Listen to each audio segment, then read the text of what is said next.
नमस्कार दोस्तों, आज की कहानी है यह ससुराल है तुम्हारा मायका नहीं। आरती बहू, ऊपर वाला कमरा क्यों साफ कर रही हो? कोई मेहमान आने वाला है क्या? जया जी ने नई चादर और बिछोने पर नजर डालते हुए पूछा।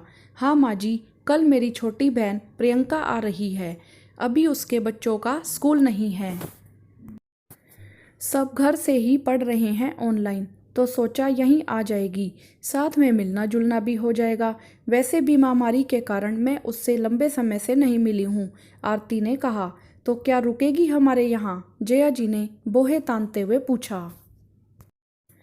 हाँ, 4-5 दिन तो रुकेगी। इतनी दूर से और इतने लंबे समय बाद आ रही है, तो मैंने ही उसे रुकने के लिए आग्रह किया, आरती ने सकुचाते हुए उत्तर दिया।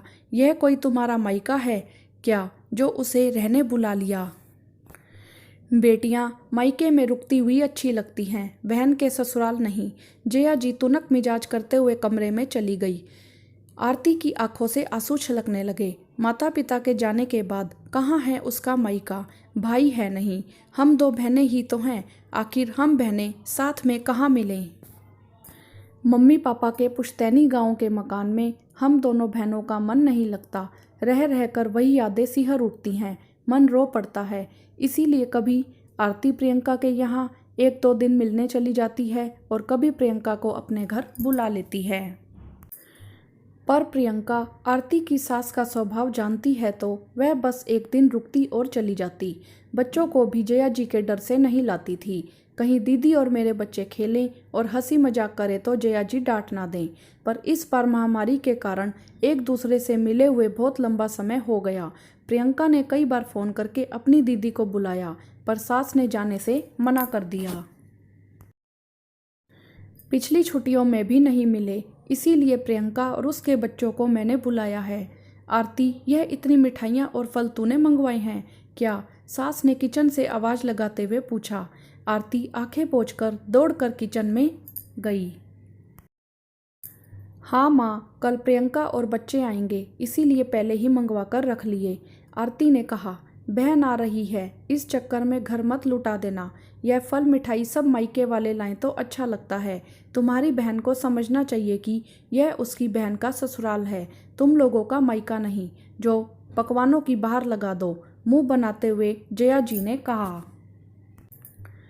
माँ जी, हम बहनें ही एक दूसरे का मायका हैं। जब आपकी बेटी यानी श्रुति दीदी आती है तो आप भी कितनी तैयारी करते हैं, हर तरह की मुझसे खातिरदारी करवाते हैं। मैंने कोई आपत्ति की तो फिर मेरी बहन के आने पर आप इतनी छोटी सोच क्यों रखती हैं? उल्टा आपको सोचना चाहिए कि प्रियंका मेरी छोटी बहन है, माता पिता भाई भाभी कोई नहीं है। वह कहाँ जाएगी? अपनी बहन से मिलने, उसके साथ रहने। क्या मेरा मन नहीं करता मेरी इकलौती बहन के साथ रहने का, बात करने का, उसके बच्चों को प्यार करने का? यदि आपको फिर भी ऐतराज करना है तो आज ही हम 7-8 दिन के लिए कहीं बाहर घूमने चले जाएंगे। फिर आप जानो, आपका घर जाने, आरती ने दृढ़ता से कहा। जया जी आरती की बात सुनकर निरुत्तर हो गई। यदि बहू चली गई तो घर कौन संभालेगा, यह सोचकर वह चुप हो गईं। हाँ तो दोस्तों, कहानी में आपने देखा कि आरती की बहन प्रियंका के आने से आरती की सास को प्रॉब्लम हो रही है। आखिर क्यों? इस विषय में आपकी क्या राय है? आप हमें कमेंट करके ज़रूर बताएं। वीडियो को लाइक करें, शेयर करें और चैनल को सब्सक्राइब भी करें। धन्यवाद।